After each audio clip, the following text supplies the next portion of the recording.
ताशांचा गजर, संगे भक्तांचा जागर, विजांचा कडकडाट तुझ्या पाद्यपूजनाला झाला.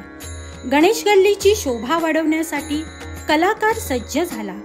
यंदाच्या वर्षी मुंबईचा राजा रामेश्वरमला निघाला.